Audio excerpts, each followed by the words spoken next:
Ну что, пошли соберем урожай, да, Оль? И приготовим какую-нибудь вкусняшку. Какие яблоки в этом году классные. Сейчас мы их соберем. О, замечательный.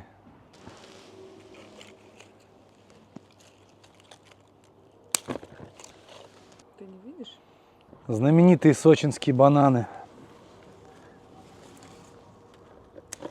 Опа. Красота.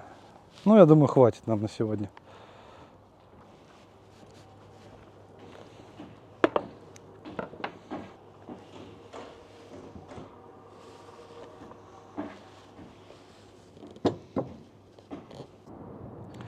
Всем привет, дорогие друзья! Вы вновь на канале Ник Кухня. А это значит, что сегодня вас ждет очередной вкусный и простой рецепт.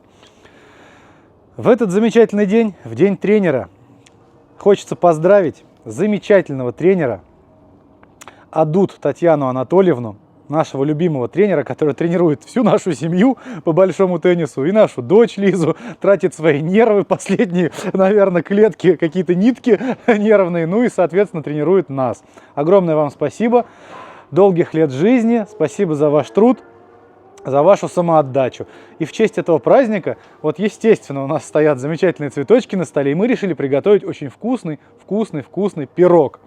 Пирог этот называется шарлотка, но многие знают, как ее готовить, у каждого хозяина, у каждой хозяйки свой рецепт, и я не исключение. У меня тоже есть свой рецепт, и он очень интересный и незабываемый. Оставайтесь с нами, будет вкусно, будет интересно, а мы приступаем. Для начала, прежде чем начать делать наше тесто и наш пирог, нам надо включить и разогреть нашу духовку. Включаем ее на 190 градусов. И включаем жар снизу и сверху, с двух сторон. Все, ждем, пока наша духовка разогреется, а параллельно замешиваем тесто. Итак, для моей фирменной шарлотки в первую очередь нам понадобится емкость для замешивания теста, 4 яйца. Если крупные яйца, очень такие СО, можно взять 3 яйца, но у меня они такие средненькие, небольшие, поэтому 4 штуки. Добавляем. Разбиваем в нашу емкость.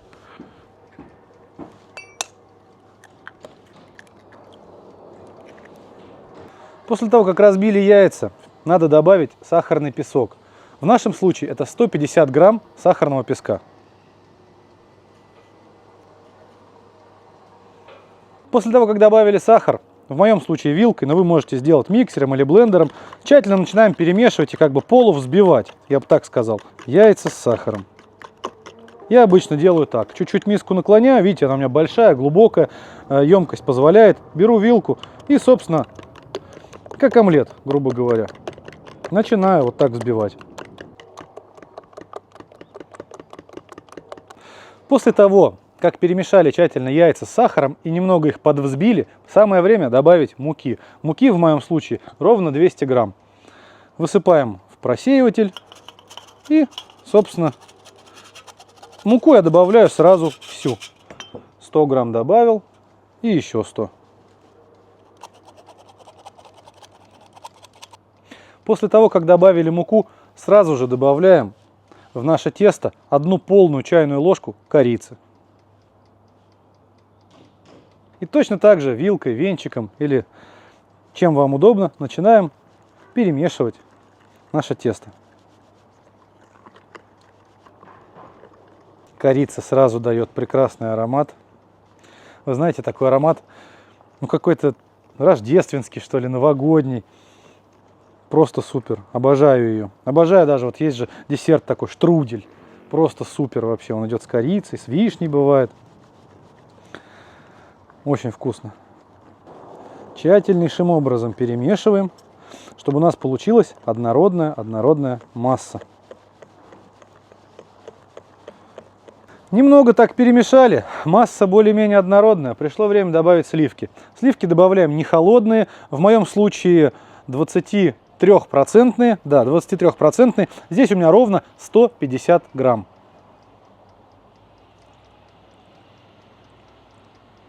Перемешиваем тесто для нашей шарлотки до того момента, пока оно не станет по консистенции, знаете, как 10-15% сметана. Вот такой консистенции оно должно стать. Ну, в принципе, у нас это получается изумительно. По пропорции все отработаны годами. Уж вы мне поверьте, 100 лет не ели. А как Лиза-то удивится, она в школе. Поедем ее забирать, заберем, привезем домой, а тут шарлотка такая вкусная. Это будет просто супер. Может, мы тренеру кусочек еще на вечернюю? Кстати, да, сегодня же день тренера. Надо на вечернюю тренировку пирог привезти тренеру. Вот это будет своими руками, с любовью. А вот так сейчас еще раз на бочок и тщательно. Отлично. Как вы поняли, первые два секретных ингредиента здесь уже есть. Те, кто готовит шарлотку, хозяева, они знают, что корица и сливки зачастую не добавляются. Я добавляю. Попробуйте, это очень вкусно. Теперь третий и очень важный ингредиент моей шарлотки – это один спелый банан. Банан нам надо, естественно, почистить и порезать его относительно мелким кубиком. Разрезаем наш банан сначала вдоль 2 раза. И теперь нарезаем его вот на такие вот небольшие кубики. Ну, опять-таки, это я так делаю. Вы можете крупно нарезать. Вот что получается. Как угодно нарежьте, как вам по вкусу. Я просто люблю, когда все нарезано небольшими кусочками, равномерно, чтобы равномерно по пирогу распределить, потому что кусок, когда потом отрежешь, вот попадается кусок, и там попадаются вот эти вот бананы, они как-то равномерно небольшими кусочками. Или, например, ты взял кусок, а у тебя там попался где-то в конце и один большой кусман. Ну, не совсем так будет. Ну и все, и добавляем этот банан в наше тесто. После того, как банан порезали, добавили его в тесто, слегка перемешиваем. Ну, просто чтобы равномерно бананы распределить по всей массе. Вот так перемешиваем. Давить их не надо вилкой. Уже взбивать тут ничего не нужно.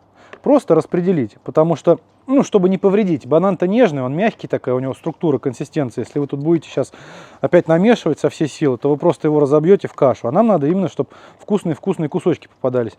Все, вот, перемешали буквально немного. Отставляем в сторонку настаиваться. Пусть немножко тесто настаивается. А мы пока подготовим главный ингредиент шарлотки – это яблоки. Кто как любит, опять-таки. Кто-то яблоки не чистит, кто-то яблоки чистит. Я чищу всегда. Мне нравятся чищенные яблоки. Не люблю я, когда шкурка попадается в пироге. Поэтому начинаем вот так специальным ножом для фруктов снимать шкурку. Яблочки у нас сезонные, сочинские. Почистили, разрезаю напополам и удаляю огрызок с плодоножкой и так далее. Друзья, вообще, кстати, вот пишите в комментариях, мне очень интересно, а вы с чем шарлотку готовите? Какие у вас есть секретные ингредиенты? Что вы туда добавляете? Потому что кто-то из груши делает шарлотку, кто-то вообще, я слышал, пытался там ананасы добавлял в нее. Вот, поэтому очень интересно. Да и вообще, в принципе, я думаю, что сколько людей, столько и вкусов, столько и мнений. Кто-то вот яблоки, например, не любит, кто-то обожает. Поэтому я более чем уверен, что у вас есть рецепты и покруче, и повкуснее. Мне было бы очень интересно как-то модернизировать шарлотку. Потому что такой пирог, знаете, пирог из детства. Все детство ели. Где-нибудь в деревне, там с братом бабушка нам раз пирог наделает, и мы целый день его едим, вкуснятина. Ну, потому что он простой в приготовлении. Он простой, недорогой, и у нас всегда вот везде, на дачах, в деревнях всегда есть яблоки. Сезонные яблоки, они всегда в открытом доступе. Еще в лесу какие-то дичка растет, китайка вот такие маленькие. То есть можно делать из чего угодно абсолютно. Яблоки порезал, подготовил. На мой объем где-то понадобится, ну не где-то, а 2 яблока. Это я точно знаю. Одно чуть вот такое покрупнее, второе поменьше. Все, мы почистили. Сейчас мы их не будем резать, чтобы не потемнели. Сначала мы нашу форму, ну у меня силиконовая, можете взять стеклянную или противень какой-то, знаете, есть антипригарный, такой наподобие там какой-то вот это тефалево, вот этого покрытия или какого. Вот. Но у нас силиконовая. Я возьму масло сливочного. Вот так. И прям рукой нашу форму натираем. Вот так тщательно. Помимо дна обязательно натираем и края, борта нашей посуды. В обязательном порядке, чтобы пирог у нас хорошо отошел, не прилип. Вот. И вот таким вот. Это делается моментально, буквально 30 секунд. Все, готово. После того, как форму смазали, нарезаем яблоки дольками. Опять-таки, кто как любит, кто-то любит потолще, кто-то потоньше. У меня примерно вот такой толщины получаются дольки.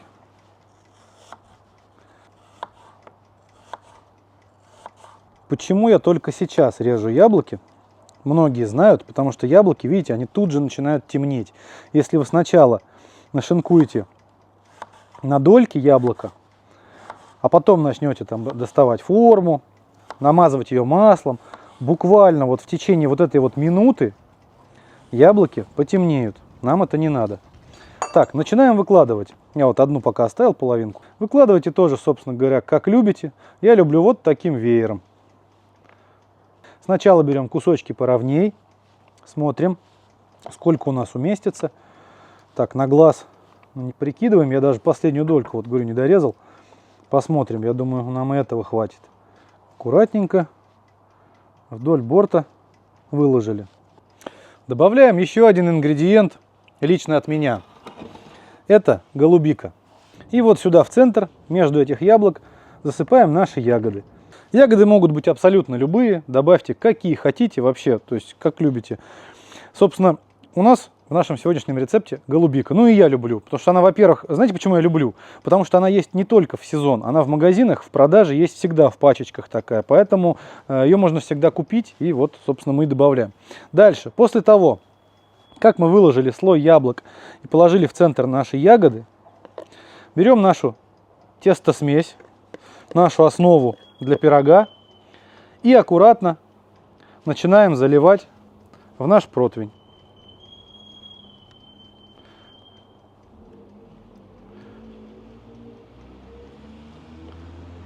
Так, залили небольшую часть, ну как небольшую, половину, и аккуратно распределяем по всей поверхности нашей емкости, по яблокам, по ягодам. Вот таким образом. Половину теста нашего влили и выкладываем оставшиеся яблоки. Тут уже тоже, смотрите, можно в произвольной форме, можно чуть меньше, можно чуть больше, но это уже кто как любит. Просто кому-то нравится, когда много яблок в шарлотке, кому-то нравится, когда умеренное такое, скажем, количество. Я вот так же полукругом выкладываю, только чуть менее, скажем так, плотным. После этого заливаем нашу форму остатками нашего теста, нашей смеси для пирога.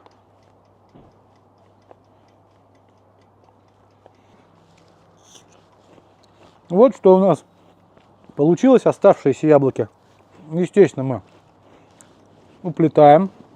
Очень, кстати, вкусные, обалденные. Прям медовые, такое чувство, как будто они с сахаром. Отличные яблоки. Вот, посмотрите поближе. Вот такая красота. Поскольку духовку мы в самом начале включили, естественно, она разогрелась. Все, наша задача убрать наш пирог в жаровню. Жаль, что у меня нет, конечно, печки уличной никакой. Никто не дарит, никто не предлагает со скидкой купить. Вот.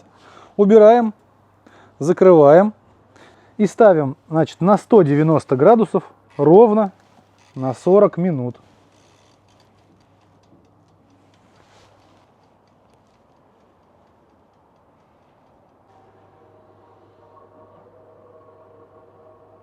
Итак, прошло 40 минут ровно.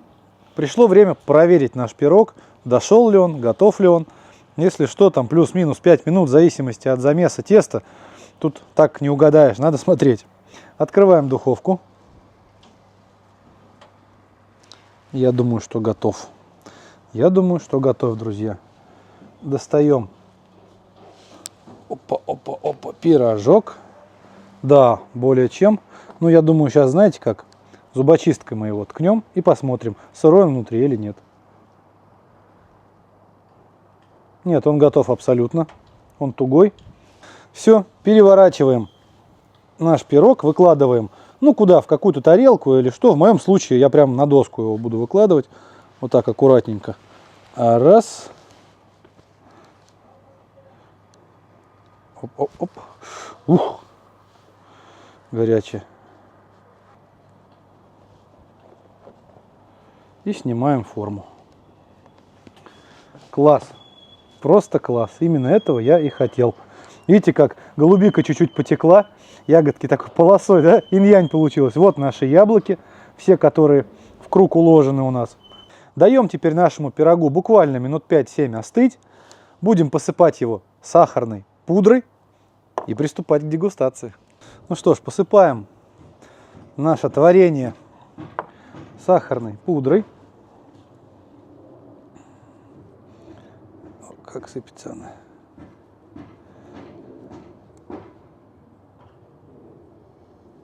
Красота. Запах от корицы стоит. Просто обалденный. Пудрой посыпали. Наш пирог готов. Можно приступить к дегустации. Разрезаем его вот такими треугольничками. Красота. Вот что получается в разрезе. Тесто с бананами, 2 слоя яблок и голубика. Ну или какие-то ягоды на ваше усмотрение, которые вы добавите. Сверху также, если какой-то праздник, вы можете же его украсить как угодно. Положите дольки клубники, положите веточку мяты. Это будет произведение искусства, просто шедевр. Но у меня уже, честно говоря, от запаха текут слюни. Я буду пробовать, друзья.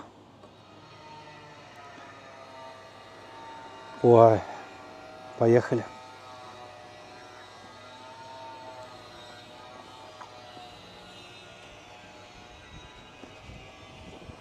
У меня закружилась голова.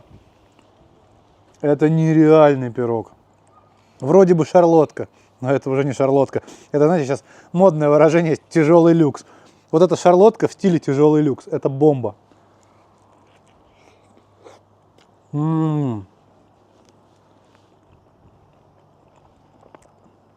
Вкусы запредельные. Яблочко дает легкую кислинку. Ягоды сладкие. Ну, голубика, сами знаете. Банан дает такой оттенок банановый. И корица. И ярко выраженный аромат корицы. Я больше скажу, если сверху, например, порционно вот так треугольничками этот пирог порезать, каждому в тарелку разложить и сверху положить шарик мороженого, то это уже будет наподобие какого-то штруделя, знаете. То есть теплый пирог с ароматом корицы и с мороженым ванильным. Это просто бомба. Я еще буду есть.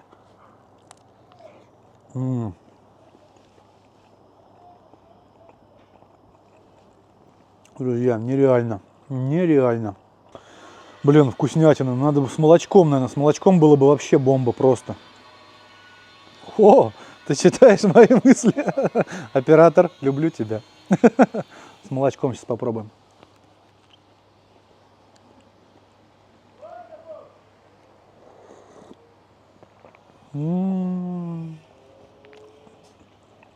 Друзья, невероятно. Тесто сливочное, нежнейшее. За счет того, что мы туда целых 150 грамм сливок добавили. Можно, кстати, добавить не только сливки. Во-первых, можно и жирнее сливки взять, кто как любит. Можно добавить, например, кефир туда замешать. То есть тут уже кто во что горазд. Это нереально.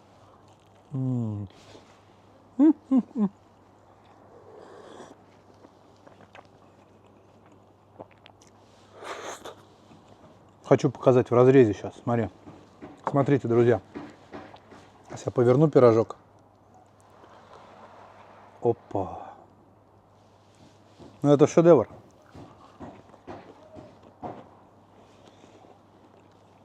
А главное, что этот рецепт может сделать абсолютно любой. Даже ребенок.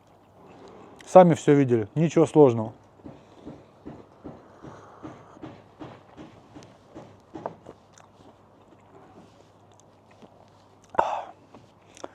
Ну что, такую вкуснятину не я один. Хотят дегустировать, тут еще есть люди. Вот. Поэтому, дорогие друзья, Спасибо, что вы со мной. Рад, что вы меня поддерживаете. Ставьте лайки, пишите добрые комментарии. А мы с вами увидимся в новых выпусках. До новых встреч. Пока-пока.